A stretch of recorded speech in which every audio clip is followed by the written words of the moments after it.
어제 트럼프 대통령 트윗과 어제 상황들을 좀 보면서 이제 앞으로 이번 주 투자 아이디어를 한번 알아보면 좋을 것 같은데요. 일단 어제 발표된 미국 ISM 제조업 지수가 47.8로 그러니까 월간으로 봤을 때는 49.1 전망이었는데 월간 지난달이 49.1 전망치가 50.2인데 거의 뭐 쇼크 수준으로 완전히 확 떨어져 버렸습니다. 근데 지표가 부진하니까 이제 미국 트럼프 대통령이 갑자기 연준을 탓하기 시작했어요. 갑자기 내용 보시면 결국 이제 미 연준 탓인데요.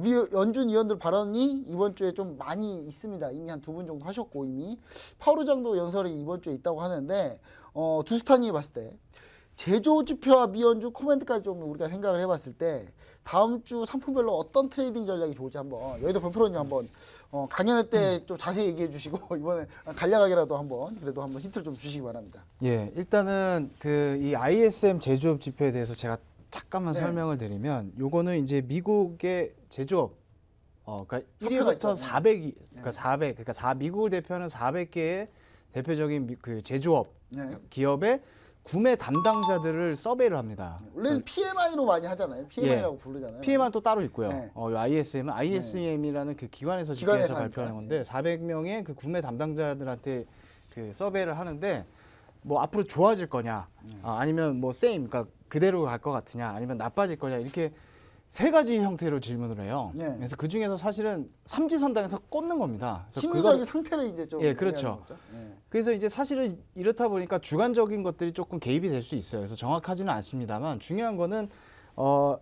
이 지표가 미국의 실제 GDP랑 72%의 상관관계를 갖습니다. 사실 근데 미국은 약간 비제조업 그 ISM 비제조업 지수도 약간 중요하지 않나요? 물론 그렇습니다만 네. 서비스 저기에 대한 네. 그게 크기 때문에 네. 그럼에도 불구하고 이 ISM 제조업 아, 지표가 70%가 넘는 상관. 실물 GDP랑 72% 상관관계 나와요. 그래서 굉장히 좀 중요한 지표고 그 어저께 사실 절대적인 수치 레벨도 굉장히 충격이었죠. 그러니까 2009년 갑자기 네. 47점 몇이 나와 버리니까. 47.6이라고 하면 잘 체감이 안 되실 텐데 2009년 6월 이후로 최저치입니다. 그러니까 한마디로 10년 글로벌 만에. 금융위기 그렇죠. 겨우 극복하고 좀 예. 심상태 안 좋았을 때 이후로는 거의 저는 처음에 지표 나왔을 때 내가 지금 잘못 보고 있나 숫자를 이런 생각을 했어요. 저는. 맞습니다. 분명히. 그래서 이런 어떤 절대적인 수치 레벨도 굉장히 좀 충격이었습니다만 이것보다는 사실은 그 미중 무역 분쟁에 대한 그러니까 사실 작년 초부터 계속해서 미중 무역 분쟁에 약간 누적돼서 약간 그렇죠. 이러한 끌어올리니까. 영향들이 이제는 실물 경제에 나타나기 시작했다. 약간 이런 그 시장 참가들의 우려감이 굉장히 크게 유입이 된 것 같거든요. 그렇다 보니 뭐 말씀하셨지만 트럼프가 이거 나오자마자 기다렸던 듯이 연준을 또 압박을 했습니다. 근데 저는 이제 지표가 깨질 때 대비해서 이런 트윗을 준비하고 있었다는 것도 참 대단한 사람이지 않나. 뭐 이런 계획이 있었는지 머리에. 뭐 그때그때 생각나는 대로 그냥 날리는 사람이니까요. 그렇죠. 생각나는 대로 날리는 거 같죠? 근데 이거 누가 보면 엄청나게 준비해서 날리는 것 같은 느낌이에요. 약간. 예.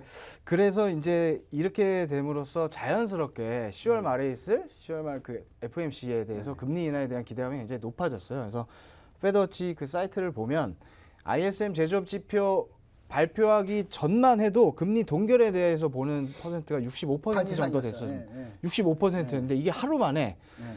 금리 인하를 아니죠. 금리 동결을 보는 게 이제 60%였는데 지표 발표를 하고 하루 만에 금리 인하를 보는 사람들이 65%로 역전이 돼 바로 버렸습니다. 그냥 반전돼 버렸네요. 예, 그래서 결국에는 지금 ISM이 굉장히 나쁘게 나온 이 상황에서 금요일 날 있을 FOMC로 자연스럽게 시장 참가들이 주목할 수밖에 없는 상황이고 그렇다고 본다면 그 10월 FOMC에 대한 그 10월 말에 있을 FOMC 시간이 가면서 점점 다시 기대감이 유입될 수 있습니다. 금리 인하에 대한 기대감. 까지 깨져버리는 뭐 그렇죠. 이제, 그렇게 되면 가장 금리에 민감하게 움직이고 있는 현재 시장에서 채권하고 골드에 대한 이게 매수, 좀 눌림 매수 전략이 그러니까 하반 경제 볼 것 같아요. FOMC 기대감 때문에 그 전까지는 좀 버티겠죠. 그렇죠. 그래서 기대하면서. 반락시, 그러니까 눌림시 매수 전략으로 한번 끌고 가보는 건 어떨까 그렇게 말씀드릴게요.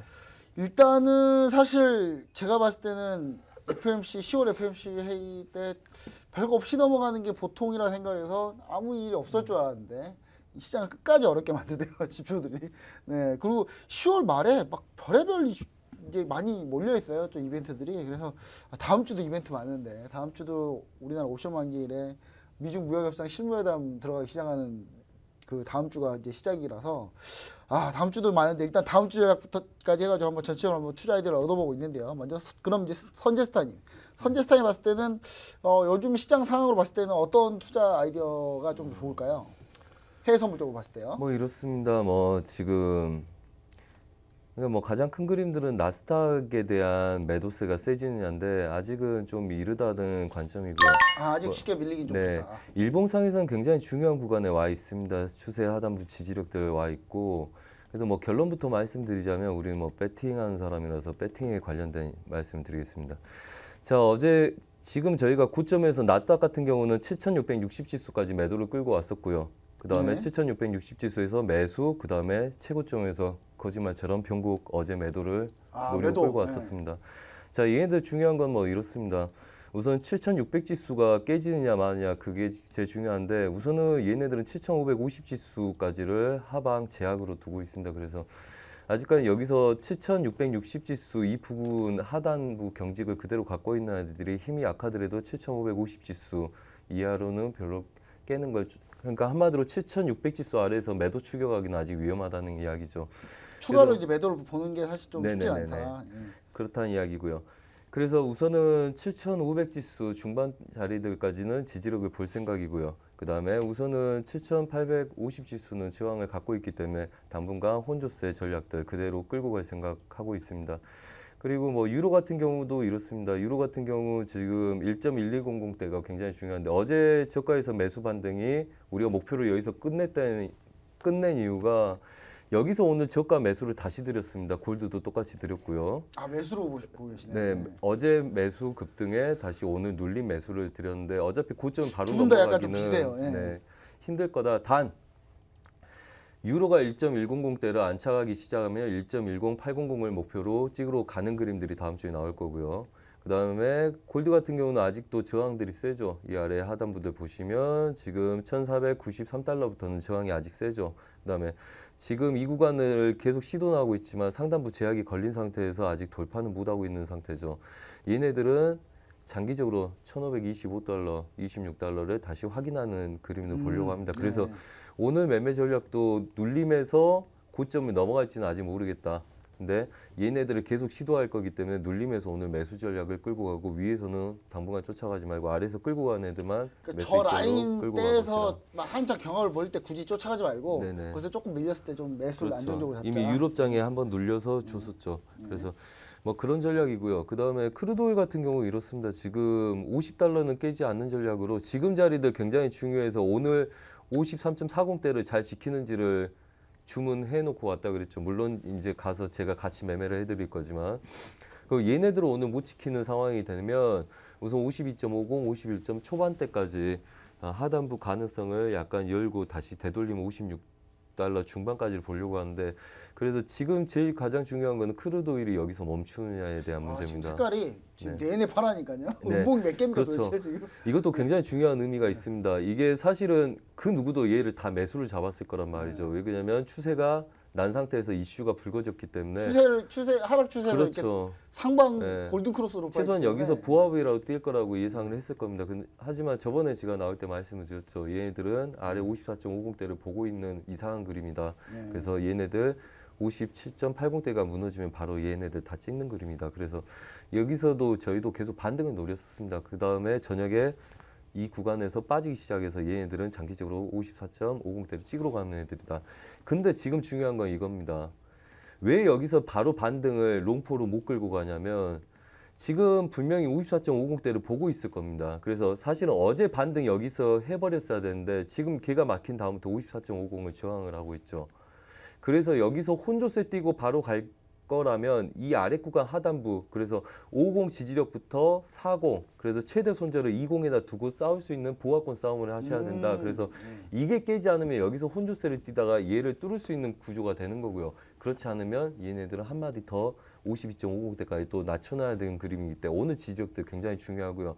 지금 반등 같은 경우는 54달러 뭐 0510 초반까지만 노리시면 되는 그림이다. 이렇게 말씀드립니다. 다음 주까지 가지고 뭐 반등을 좀 할 수 있을지 모르겠는데 사실 다음 주를 두제치고라도 10월 중순에 이제 그 오펙 원유 보고서 나올 때고요. 그다음 IEA 원유 보고서도 나오는데 아마 그때 또 한번 또 움직이지 않을까 뭐 이렇게 좀 생각을 해보고 있습니다. 자, 그럼 이제 뭐 유럽 지표가 이제 제가 궁금한 게 하나 있었어요. 이렇게 한 유럽 먼저 독일이 지표가 먼저 깨졌잖아요. 그럼 독일 지표 깨질 때 달러가 강했단 말이죠. 그럼 미국 지표 깨졌으면 그럼 미국 달러가 약해야 되는데 뭐 이거 그래서 그럼 달러 방향이 좀 중요한 것 같아요. 왜냐하면 국내 증시나 국내 선물 투자하신 분도 국내 증시도 오늘 이제 기관이 매도치기 시작하니까 외국인이라도 매수가 들어와야 국내 증시 지수가 버티는데 외국인은 뭐 워낙 약세되는데 굳이 매수를 할 이유가 없거든요. 외국인 같은 경우도. 그래서 제가 봤을 때 국내 증시까지도 연관이 좀 돼 있기 때문에 달러 인덱스 향후 방향을 어떻게 보시는지 한번 궁금합니다. 먼저 병프로님은 어떻게 좀 보고 계시나요? 예, 일단은 그 기본적으로 통화의 가치 상승이나 하락은 네. 자국 경기를 따라가는 게 첫 번째 요인이죠. 그쵸, 네. 그래서 그 그럼 지표 세게 밀렸어야 되는데 달러 예, 인덱스. 유럽의 지표 또 미국의 지표가 안 좋게 나오면 당연히 말씀하신 것처럼 자국 그 통화는 내려가게 돼 있습니다. 가치가 네. 하락해야 되는데 그 지표 부진 통화 이제 평가 절하 요인이 되는 거죠. 네. 근데 이제 말씀드렸다시피 이제 유로화 같은 경우는 그 독일을 중심으로 해서 계속해서 PMI 지수가 네. 굉장히 안 좋게 나오고 있고 연속 지금 제가 알기로는 8개월, 저 7개월 지금 하한세를 보이고 있고. 독일뿐만 아니라 EU 전체적으로 그렇죠.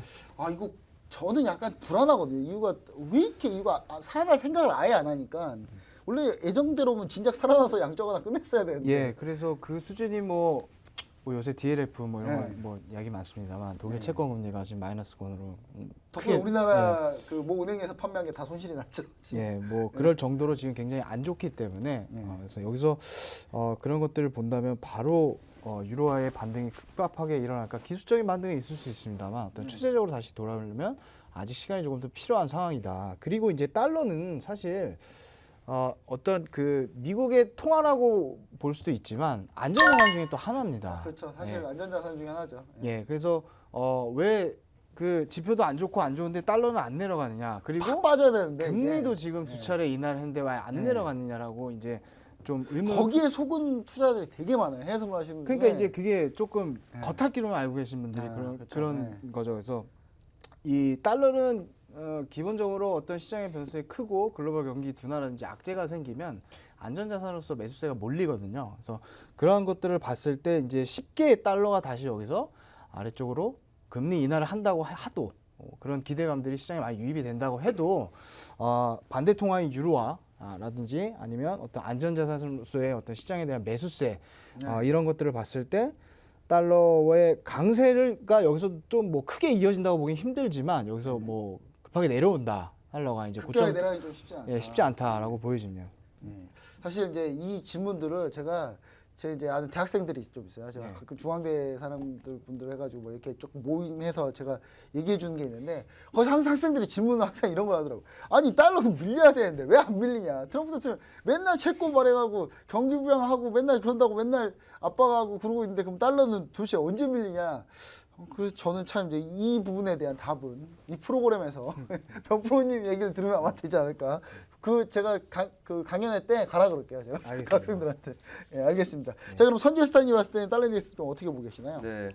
우선은 달러 인덱스가 유료화로 바뀌었기 때문에 네. 그 유로 FX 뒤집어서 제가 뒤집어서 설명을 한번 드리겠습니다. 유로랑 정확히 반대니까. 네. 예. 자, 어제 사인 드린 게 이렇습니다. 지금 그 고가가 99.330이었습니다. 그래서 고가를 어제 치러 가면서 얘네들이 이제 뭐 전반적으로 유로하고 골드가 다들 눌리고 지수가 반등했었죠. 그래서 달러 강세에 지수 강세였기 때문에 미국 이슈다. 대신 얘네들은 고점을 넘어가기 전에 차익이 한번 나올 거다. 그래서 어제 걔네들 급등해줬던 골드하고 유로 급등했던 게 얘네들이 이제 급락되면서 지수하고 같이 급락했던 거죠. 그래서 99.22에서 저희가 매도를 쳤고요. 그 다음에 얘네들 매도 목표는 98.70이다.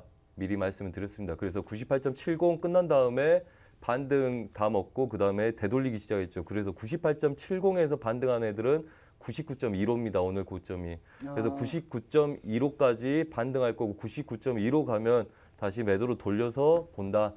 그래서 우선은 98.70부터 99.15까지 혼조세를 뛸 거다. 대신 아래 위에 여분을 두고 있다. 아래 구간을 98. 뭐 정확히는 5 정도 되는데 98.50대 그다음에 윗 구간은 99.40대. 그래서 이 핵심을 기준으로 위아래로 확산부와 당분간은 드는 상태로 보고 있습니다. 네. 알겠습니다. 일단 제가 이제 investing.com에서 제가 이제 달러 보고 차트를 보고 있는데 거의 비슷하네요. 제가 약간 헤드앤숄더 약간 비슷하게 보였는데 달러가 확 좀 밀렸으면 좋겠는데 왜냐하면 달러가 밀려야 워낙 강해져야 이제 우리나라 주식 투자자분들이 좀 이제 주식시장에 돈이 들어와서 외국인 투자가 들어오는 것 때문에 그래서 우리 주식 투자자분들한테 힘을 주기 위해서 하는데요. 진짜 힘이 안 날 수도 있습니다. 힘이 안 날 수도 있는데 그럴 때는 해외 선물 하시면 됩니다. 이 시간에 잘 집중해서 해외 선물을 도대체 어떻게 하는 건지, 어떻게 이렇게 수익이 많이 나는 건지, 어떻게 일주일 반 만에 2,500만 원 수익이 날 수 있는 건지에 대해서 해외 선물에 대해서 지금 현재 계속 얘기를 해드리고 있다는 부분 제가 다시 한번 강조드리고요. 그럼 이제 저희가 전체적으로 이제 모든 인사들 발언과 주요 이벤트들을 한번 알아보면서 투자에 대해 알아봤는데요. 그럼 이걸 토대로 한번 매매 추천 픽이 있는지, 추천 자리들이 있는지 한번 확인해 보도록 하겠습니다. 자, 전체적으로 한번 화면을 한번 보여주시죠. 자, 여의도 변프로님이 주목한 주요 이벤트는 이제 4일에 미 고용지표 파월 의장 연설 뭐 이렇게 좀 얘기해 주셨고, 선제스타님이 이제 주목한 이벤트 역시 미 고용지표 논밤 이 부분에 대해 상당히 다들 이제 집중하고 계시는 것 같고, 그다음에 이제 여의도 변프로님이 이번 추천 픽이 나스닥 선물을 매도네요. 네. 나스닥 선물 매도, 매도 전략으로. 일단 약간 조건부이긴 합니다만 고용지표 발표 전에 7,700부터 7,710인데 제가 이 부분 자세히 좀 더 설명 들어보고요. 선제스타님은 S&P 선물 매도. 두 분이 이렇게 미리 짜고 나오신 거 아니죠? 아니요. 어차피 S&P, 나스닥 어차피 똑같이 비슷하게 가잖아요. 어떻게든 비슷하게 가는데 두 분 다 지수 매도를 보고 계시네요. 그러면 한번 그럼 한번 변프로님께서 한번 먼저 나스닥 선물 매도에 대해서 픽에 대해서 한번 얘기해 주시죠. 예, 일단은 일봉이 굉장히 좀 중요한 부분들을 지금 깨고 내려왔습니다. 나스닥 선물. 그래서 일봉을 좀 보시면 이 구간들 이쪽에 이제 수렴 과정을 거치고 통과했던 이 부분들을 최소한 어떻게 이 위쪽에서 지키는 모습을 보여야지 또 추가 상승할 수 있는 그림을 좀 볼 수가 있었는데, 어저께 이제 시장 충격이 커지면서 이 부분을 깨지고 지금 7,700에서 아래쪽으로 내려왔죠. 그렇기 때문에 사실은 이 구간들, 동파 구간들을 보면 7,500 한 30선까지는 열려 있다고 좀 보여집니다. 충분히 내려갈 수 있고, 그렇다 본다면 우리가 반등식 매도를 좀 해봐야 되는데, 사실은 제가 이제 단서를 달았잖아요. 고용지표 발표 전.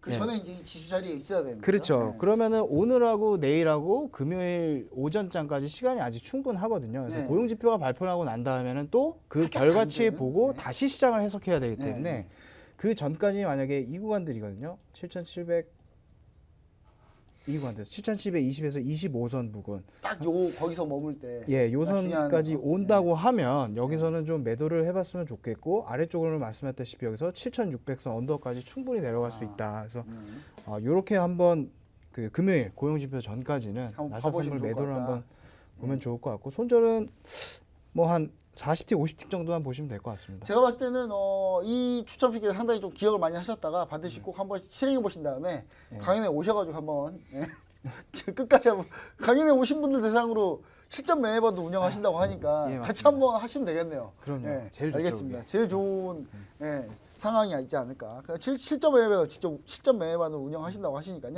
그럼 선제스타님이 현재 지금 S&P 선물 매도에게 의견 주셨는데 한 2분 정도 해가지고 한번 설명 부탁드립니다. 자, 우선은 뭐 얘네들 자료를 보낼 때는 2,944지수에 있었습니다. 여기 있었는데 얘네들 매도 목표가 2,920 지수이기 때문에 그렇습니다. 근데 방금 다 와버렸죠. 와버렸네요 이미. 네, 왔는데 이 아래 구간에서 추가 매도가 위험하다는 이야기입니다. 그래서 보합권의 상단부 매도를 대기하라는 겁니다.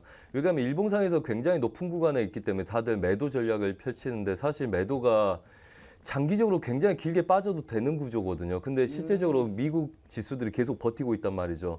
그래서 이 구간에서는 추가적으로 매도 돌파 시도라는 게 굉장히 위험할 수 있습니다. 위험하고 그 다음에 그래서 얘네들은 9,200 지수로 뭐 이미 한 서너 시간 만에 쳐버렸죠. 아쉽게 여기 있었으면 좋았을 건데요. 사실 선제스타님이 원고 주신 게 이제 장 끝나기 전에 주셨는데 이게 그렇죠. 지금 몇 시간 만에 이제 찍어버렸네요. 이 매도 목표가 여기였기 때문에 무너진 자리부터 다시 올라오면 보합권 매도 전략을 펼치라는 이야기입니다. 그래서 원래는 여기서 바로 빠지지 않고 오늘 유럽장에서 좀 반등해 줬으면 굉장히 좋았겠죠. 하지만 목표 자체가 여기였기 때문에 여기라고 이해하시면 되고, 그래서 보호하권 상단부를 기다려서 재매도하는 전략들 갖고 가시라고 말씀을 드리겠고요.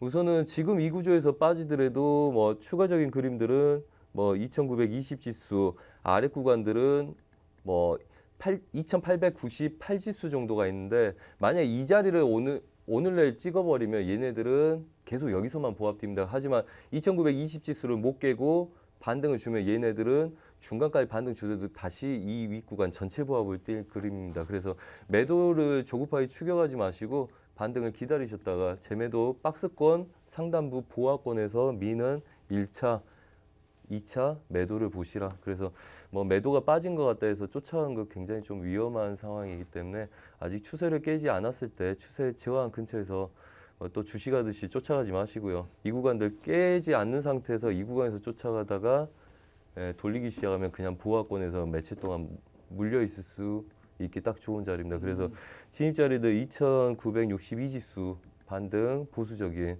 다시 재매도 구간들 재매도입니다. 설정하시고 보시고 올라오면 재매도가. 매도 추격하는 거는 좀 자제하시라 말씀드리겠습니다. 알겠습니다. 이렇게 해서 지수는 전체적으로 약간 매도 쪽의 의견, 근데 이제 각 조건이 있으니까요. 자세히 한번 보시고 진행해 주시면 좋을 것 같습니다. 자, 저희가 준비한 내용은 여기까지고요. 그럼 이제 바로 퀴즈 정답자 한번 알아보도록 하겠습니다. 퀴즈 정답자. 자, 오늘 퀴즈 정답은 어제 쇼크 줬던 바로 그 지표입니다. 공급관리자협회 변프로님께서 힌트를 많이 그냥 정답을 많이 얘기해 주셨는데, 2번 ISM 제조업 지수입니다. 그럼에도 불구하고 정답자분이 거의 없네요.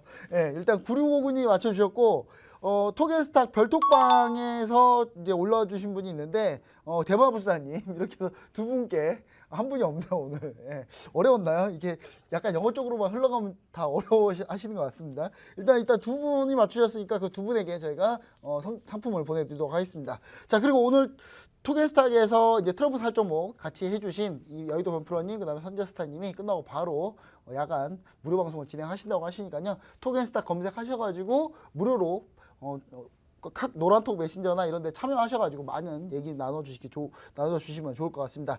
그리고 마지막으로 무료 강연에 알려드리겠습니다. 10월 5일 날 오후 2시 여의도 금융투자교육원 501호에서 해외 선물 및 해외 투자 프로이신 여의도 변프로님께서 무료 강연회를 진행한다고 합니다. 참석하신 분들 위해서 이제 모의투자 대회 참여하신 분들한테 한해서 해가지고 상품권 100만 원 정도 뿌리신다고 하니까 꼭 참석하셔가지고 다들 한번 혜택을 좀 봐보시면 좋을 것 같습니다. 10월 이후 투자 전략 한번 좋은 아이디어를 한번 얻어보시고 실전 매매반 이제 앞으로 운영한다고 하니까 실전 매매반 해외 선물 실전 매매반 하고 싶으신 분들은 꼭 한번 참석하셔서 보시면 좋을 것 같습니다. 이상 여기까지 해서 마치도록 하겠습니다. 다음 주에 다시 뵙겠습니다. 감사합니다.